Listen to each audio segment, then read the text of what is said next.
បាទសួស្តីបាទពីជំការមនឈឿនរីបាទនាំបងប្អូនមកមើល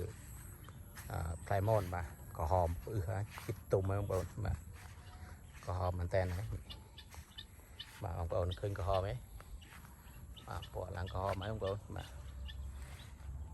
ទុំគឺចន្លោះថ្ងៃទី10ឡើងបាទចន្លោះថ្ងៃហ្នឹងបាទដល់15ហើយទុំមែនតើបាទនេះក្រហមផ្អឺបងប្អូននេះដល់ក៏ផ្លែស្រោបបងស្ញេះបងប្អូននេះទុនមែកបាទបងប្អូនអាចកំងទុកមុនបានបាទមានអ្នកកំងហើយបាទអរគុណច្រើនមួយដែលកំងទុកបាទមានអ្នកឆ្ងាយកំងទៀតបែបនេះនៅខាងកំពង់សោមបាទគាត់កំងក្រហមផ្អឺហើយនេះបាទទុំមានទុំមួយឲ្យខ្លះវាទុំច្រេចច្រឡក់បាទ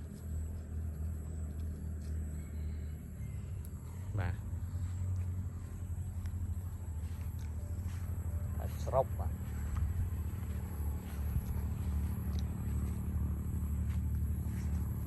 ក្រហមផ្អឺហើយបងប្អូនពួកឲ្យចាប់ផ្ដើមក្រហមមែនតែនក្រហមខ្លាំង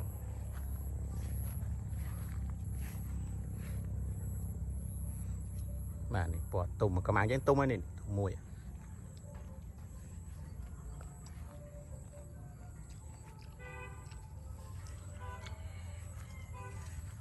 បាទចន្លោះថ្ងៃទី10ហើយទុំច្រើនដែរបាទទុំ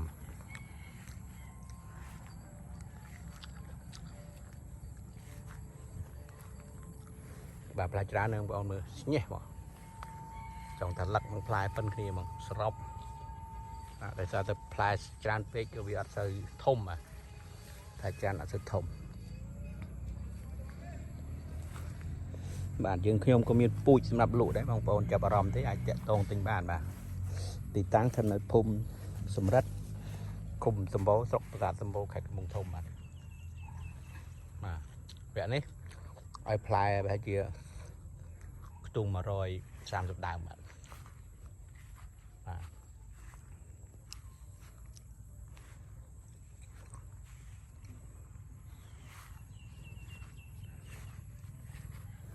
ពូជមានច្រើនបាទមានពូជផ្លែជូរអែមផ្លែផ្អែមបាទបងប្អូនចាប់អារម្មណ៍ទេអាចតាក់ទងទិញបានបាទ